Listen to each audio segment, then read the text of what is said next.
Hello, Year 2, and welcome back to Hogwarts, where you can see it is Halloween.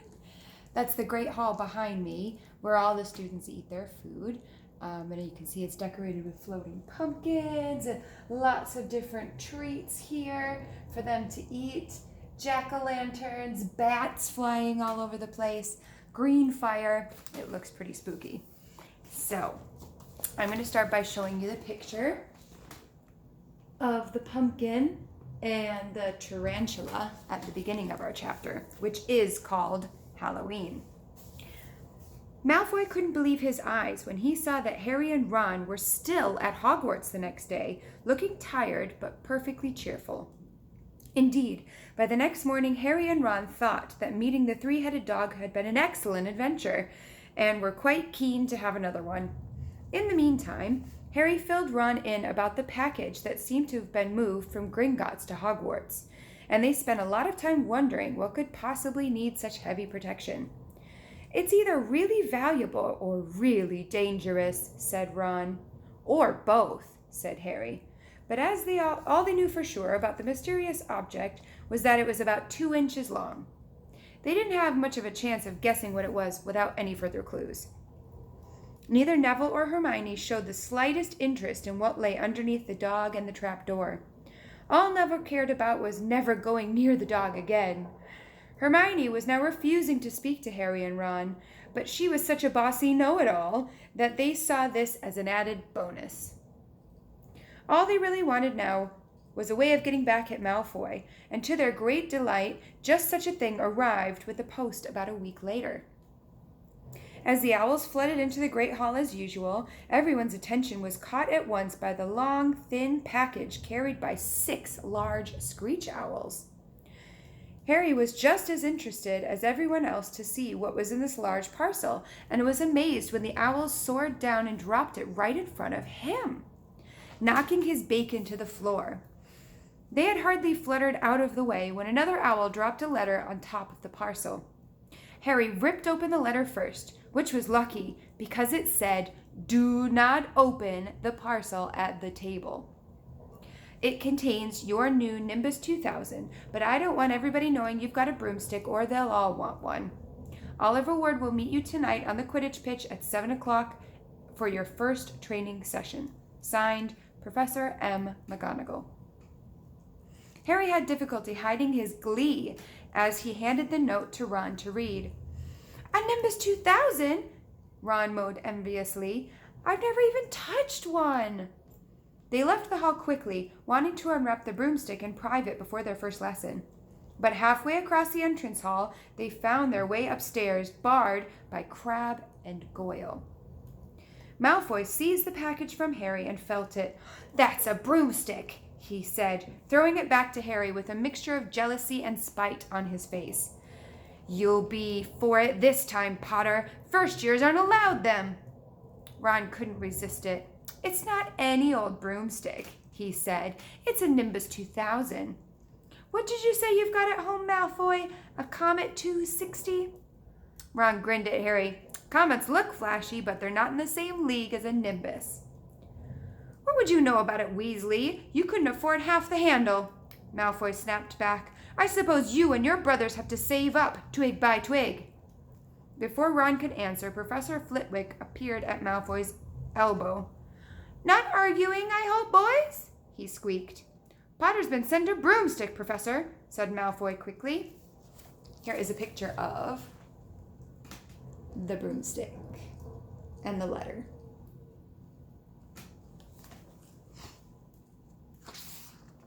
Oh, wow. You have to see this picture. This one is beautiful. Those hoops are rings that they use for Quidditch. And you can see the outline of the castle right there in the background as well.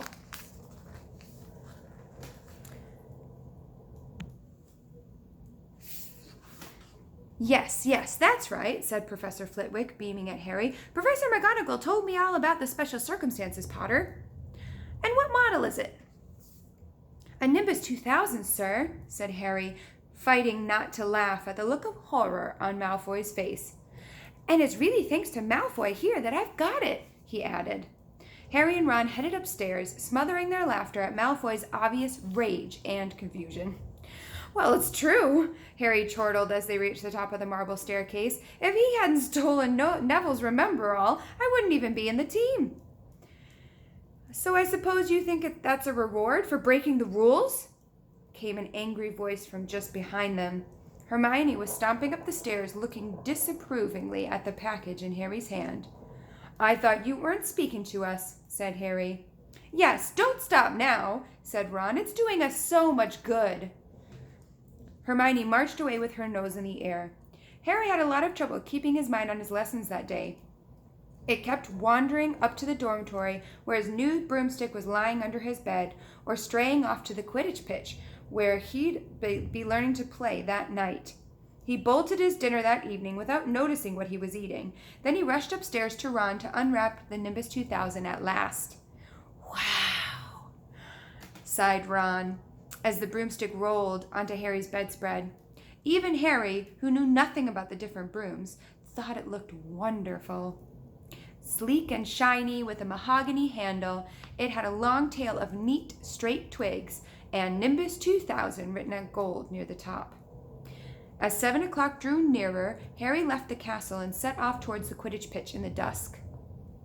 He'd never been inside the stadium before. Hundreds of seats were raised in stands around the pitch, so the spectators were high enough to see what was going on.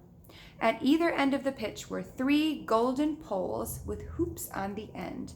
They reminded Harry of the little plastic sticks Muggle children blew bubbles through, except they were 50 feet high.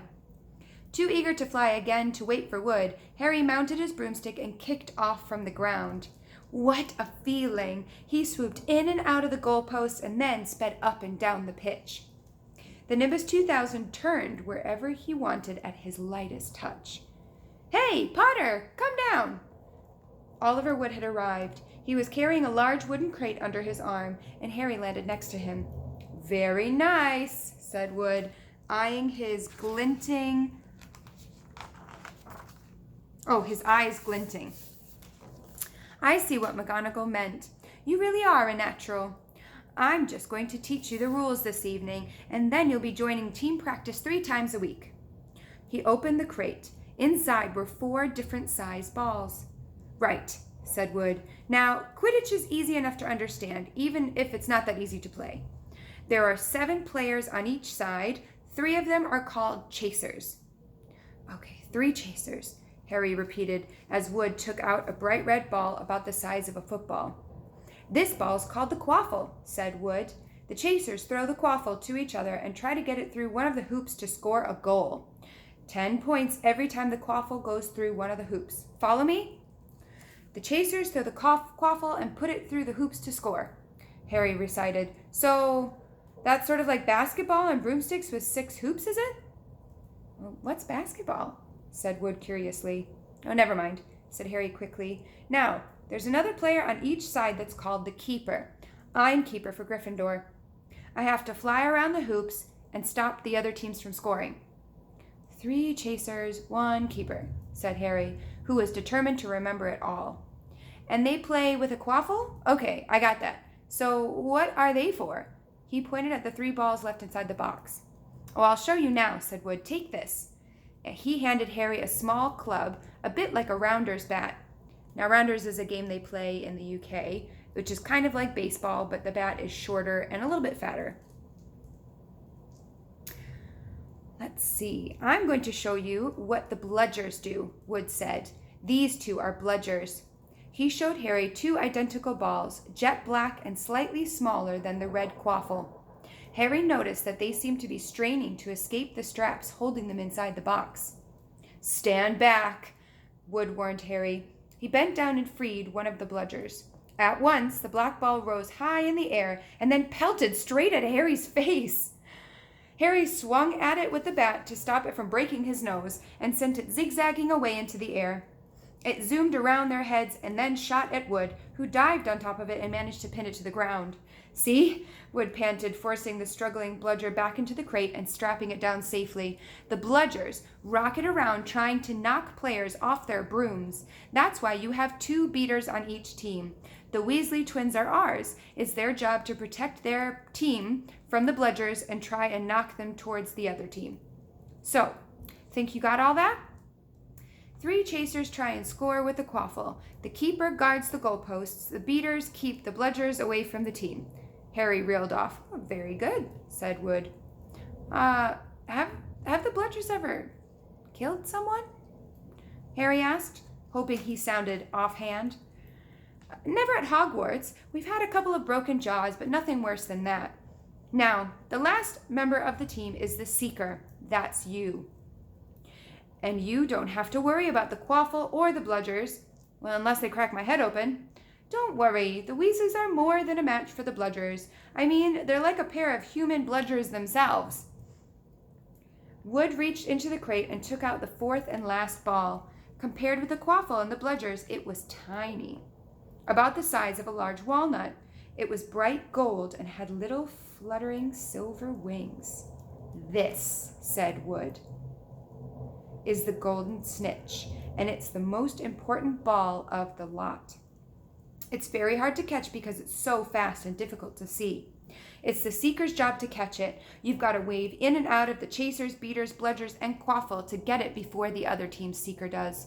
Because whichever Seeker catches the snitch wins his team an extra 150 points. So they nearly always win. That's why Seekers get fouled so much. A game of Quidditch only ends when the snitch is caught, so it can go on for ages. I think the record is about 3 months. They had to keep bringing on substitutes so the players could get some sleep." Now I'm going to show you the illustration of the different balls that Wood had in the box. So you can see here the quaffle in the middle. These 2 with the straps on them on the outside are the bludgers. Those are the ones that fly straight at you if you release these straps. Now you can see here the beater's bat, and this little center of the sun is where this is normally kept. That is the snitch, the golden snitch that flies around the pitch so quickly that hardly anybody can see it. And that's what Harry's job is on the team, is to catch that as it's flying around during a game. It's very difficult, as you can imagine. Well, that's it. Any questions? Harry shook his head. He understood what he had to do, all right. It was doing it that was going to be the problem. "We won't practice with the snitch yet," said Wood, carefully shutting it back inside the crate. "It's too dark and we might lose it. Let's try you out with a few of these." He pulled out a bag of ordinary golf balls from his pocket, and a few minutes later he and Harry were up in the air, Wood throwing the golf balls as hard as he could in every direction for Harry to catch. Harry didn't miss a single one, and Wood was delighted. After a half an hour, night had really fallen and they couldn't carry on. "That Quidditch couple have our names on it this year," said Wood happily as they trudged back up to the castle. "I wouldn't be surprised if you turn out to be better than Charlie Weasley, and he could have played for England if he didn't go off chasing dragons." Perhaps it was because he was now so busy, what with Quidditch practice 3 evenings a week on top of all of his homework, but Harry could hardly believe it when he realized he'd already been at Hogwarts for 2 months. The castle felt more like home than Privet Drive ever had. His lessons, too, were becoming more and more interesting now that they had mastered the basics. On Halloween morning, they woke to a delicious smell of baking pumpkin wafting through the corridors. Even better, Professor Flitwick announced in Charms that he thought they were ready to start making objects fly, something that he had been dying to try since they'd seen him make Neville's toad zoom around the classroom. Professor Flitwick put the class into pairs to practice. Harry's partner was Seamus Finnegan, which was a relief because Neville had been trying to catch his eye. Ron, however, was to be working with Hermione Granger. It was hard to tell whether Ron or Hermione was angrier about this. She hadn't spoke to either of them since the day Harry's broomstick had arrived. Now, don't forget that nice wrist movement we've been practicing, squeaked Professor Flitwick, perched on top of his pile of books as usual. Swish and flick. Remember, swish and flick. And saying the magic words properly is very important too. Never forget Wizard Barufio, who said s instead of f and found himself on the floor with a buffalo on his chest. It was very difficult. Harry and Seamus swished and flicked, but the feathers they were supposed to be sending skywards just lay on the desktop. Seamus got so impatient that he prodded it with his wand and set fire to it. Harry had to put it out with his hat. Ron at the next table wasn't having much more luck. Wingardium Leviosa, he shouted, waving his long arms like a windmill. You're saying it wrong, Harry heard Hermione snap. It's Wingardium Leviosa. Make the gar nice and long. Oh, you do it then if you're so clever, Ron snarled. Hermione rolled up the sleeves of her gown. She flicked her wand and said, Wingardium Leviosa. Their feather rose off the desk and hovered about 4 feet above their heads. Oh, well done, cried Professor Flitwick, clapping. Everyone see here, Miss Granger's done it. Ron was in a very bad temper by the end of the class. It's no wonder no one can stand her, he said to Harry as they pushed their way into the crowded corridor. She's a nightmare, honestly. Someone knocked into Harry as they hurried past him. It was Hermione. Harry caught a glimpse of her face, and he was startled to see that she was in tears. I think she heard you. So? Said Ron, but he looked a bit uncomfortable. She must have noticed she's got no friends. Hermione didn't turn up for the next class and wasn't seen all afternoon. On their way down to the Great Hall for the Halloween feast, Harry and Ron overheard Parvati Patil telling her friend Lavender that Hermione was crying in the girls' bathrooms and wanted to be left alone. Ron looked still more awkward at this, but a moment later they entered the Great Hall where the Halloween decorations put Hermione out of their minds. 1,000 live bats fluttered from the walls and ceiling, while 1,000 more swooped over the tables in low black clouds, making candles and pumpkins stutter. The feast appeared suddenly on golden plates, as it had at the start of term banquet. Harry was just helping himself to a potato when Professor Quirrell came sprinting into the hall, his turban askew and terror on his face. Everyone stared as he reached Professor Dumbledore's chair, slumped against the table, and gasped, Droll! In the dungeons! I thought you ought to know! He then sank to the floor in a dead faint. There was an uproar. It took several purple firecrackers exploding from the end of Professor Dumbledore's wand to bring silence to the hall. Prefects, he rumbled, lead your houses back to the dormitories immediately. Percy was in his element. Follow me. Stick together, first years. No need to fear the troll if you follow my orders. Stay close behind me now. Make way, first years. Coming through. Excuse me, I'm a prefect. How could a troll get in? Harry asked as they climbed the stairs. Don't ask me. They're supposed to be really stupid, said Ron. Maybe Peeves let it in for a Halloween joke. They passed different groups of people hurrying in different directions. As they jostled their way through the crowds of confused Hufflepuffs, Harry suddenly grabbed Ron's arm. I've just thought, Hermione! What about her? She doesn't know about the troll. Ron bit his lip. Oh, all right, he snapped, but Percy better not see us. Ducking down, they joined the Hufflepuffs going the other way, slipped down a deserted side corridor, and hurried off towards the girls' bathrooms. They had just turned the corner when they heard quick footsteps behind them.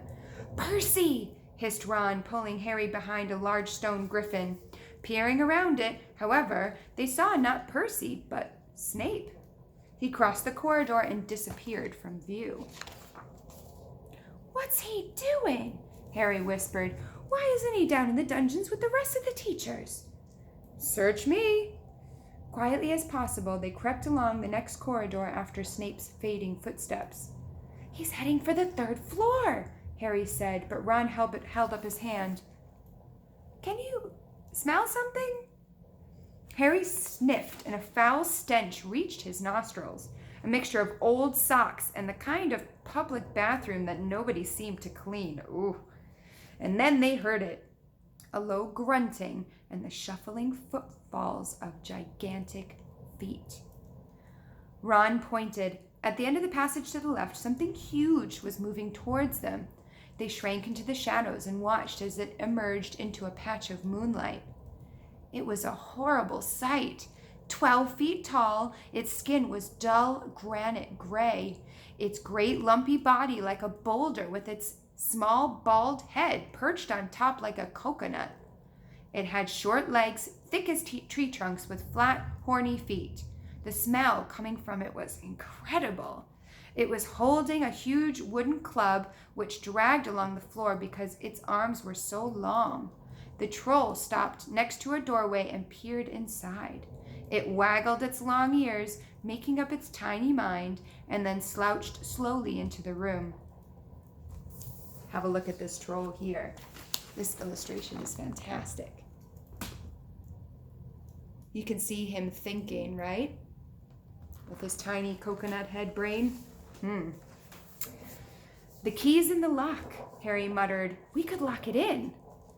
Oh, good idea, said Ron nervously. They edged towards the open door, mouths dry, praying the troll wasn't about to come out of it. With one great leap, Harry managed to grab the key, slam the door, and lock it. Yes! Flushed with their victory, they started to run back up the passage, but as they reached the corridor, they heard something that made their hearts stop. A high, petrified scream. And it was coming from the chamber they'd just locked up. Oh no, said Ron, pale as the Bloody Baron. It's the girls' bathrooms, Harry gasped. Hermione, they said together. This was the last thing they wanted to do, but what choice did they have? Wheeling around, they sprinted back to the door and turned the key, fumbling in their panic. Harry pulled the door open and ran inside. Hermione Granger was shrinking against the wall opposite, looking as if she was about to faint. The troll was advancing on her, knocking the sinks off the walls as it went. Confuse it, said Harry desperately to Ron, and seizing a tap, he threw it as hard as he could against the wall. The troll stopped a few feet from Hermione. It lumbered around, blinking stupidly to see what had made the noise. Its mean little eyes saw Harry. It hesitated. Then it made for him instead, lifting its club as he went. Oi, pea-brain! Yelled Ron from the other side of the chamber, and he threw a metal pipe at it. The troll didn't even seem to notice the pipe hitting its shoulder, but it heard the yell and it paused again, turning its ugly snout towards Ron instead, giving Harry time to run around it. Come on, run, run! Harry yelled at Hermione, trying to pull her towards the door, but she couldn't move. She was flat against the wall, her mouth open in terror. The shouting and the echoes seemed to be driving the troll berserk. It roared again and started towards Ron, who was the nearest, and he had no way to escape. Harry did something that was both very brave and very stupid. He took a great running jump and managed to fasten his arms around the troll's neck from behind. The troll couldn't feel Harry hanging there, but even a troll will notice if you stick a long bit of wood up its nose. And Harry's wand had still been in his hand when he jumped. It had gone straight up one of the troll's nostrils. Howling with pain, the troll twisted and flailed its club, with Harry clinging on for dear life. Any second, the troll was going to rip him off and catch him with a terrible blow with his club. Hermione had sunk to the floor in fright. Harry pulled out his own wand, not knowing what he was going to do, and he heard himself cry the first spell that came into his mind. Wingardium Leviosa! The club flew suddenly out of the troll's hand. It rose high, high up in the air, turned slowly over and dropped. With a sickening crack to its owner's head, the troll swayed on the spot and then fell flat on its face, with a thud that made the whole room tremble. Harry got to his feet. He was shaking and out of breath. Ron was standing there with his wand still raised, staring at what he had done. It was Hermione who spoke first. Is it dead? I don't think so, said Harry. I think it's just been knocked out. He bent down and pulled his wand out of the troll's nose. It was covered in what looked like lumpy gray glue. Ugh, troll bogies. He wiped it on the troll's trousers. Here is a picture of Harry fighting the troll. You can see the troll's club and Harry flying through the air and grabbing it around its neck. A sudden slamming and loud footsteps made the three of them look up. They hadn't realized what a racket they'd been making, but of course, someone downstairs must have heard the crashes and the troll's roars. A moment later, Professor McGonagall had come bursting into the room, closely followed by Snape, with Quirrell bringing up the rear. Quirrell took one look at the troll, let out a faint whimper, and sat down quickly on a toilet, clutching his heart. Snape bent over the troll. Professor McGonagall was looking at Ron and Harry. Harry had never seen her look so angry. Her lips were white. Hopes of winning 50 points for Gryffindor faded quickly from Harry's mind. "What on earth were you thinking of?" said Professor McGonagall with a cold fury in her voice. Harry looked at Ron, who was still standing with his wand in the air. "You're lucky you weren't killed. Why aren't you in your dormitory?" Snape gave Harry a swift, piercing look. Harry looked at the floor. He wished Ron would put his wand down. Then a small voice came out of the shadows. "Please, Professor McGonagall, they were looking for me." "Miss Granger!" Hermione had managed to get to her feet at last. "I went looking for the troll because I thought I could deal with that on my own. You know, because I've read all about them." Ron dropped his wand. Hermione Granger telling a downright lie to a teacher? "If they hadn't found me, I'd be dead now." Harry stuck his wand up its nose and Ron knocked it out with its own club. They didn't have time to come and fetch anyone. It was about to finish me off when they arrived. Ooh, this is cool. There's a little section in here now that's Newt Scamander's Guide to Trolls. And we know that Newt Scamander wrote the book Fantastic Beasts and Where to Find Them. So he's got forest trolls on here, mountain trolls on here as well. He's got some interesting facts about them too. If you have the illustrated version at home, which you can download for free on the Kindle, you can have a look at these pages in more detail because there is a lot of really interesting information on them that I recommend you check out. Harry and Ron tried to look as though this story wasn't new to them. "Well, in that case," said Professor McGonagall, staring at the three of them, "Miss Granger, you foolish girl. How could you think of tackling a mountain troll all on your own?" Hermione hung her head. Harry was speechless. Hermione was the last person to do anything to break the rules, and here she was pretending that she had, to get them out of trouble. It was as if Snape had started handing out sweets. "Miss Granger, 5 points will be taken from Gryffindor for this," said Professor McGonagall. "I'm very disappointed in you. If you're not at all hurt, you better get off to Gryffindor Tower. Students are finishing the feasts in their houses." Hermione left. Professor McGonagall turned to Harry and Ron. "Well, I still say you were lucky, but not many first years could take on a fully grown mountain troll. You each win Gryffindor 5 points. Professor Dumbledore will be informed of this. You may go." They hurried out of the chamber and didn't speak at all until they had climbed 2 floors up. It was a relief to be taken away from the smell of troll, quite apart from everything else. "We should have gotten more than 10 points, Ron grumbled. 5, you mean, once she's taken off Hermione's." "Good of her to get us out of trouble like that," Ron admitted. "Mind you, we did save her."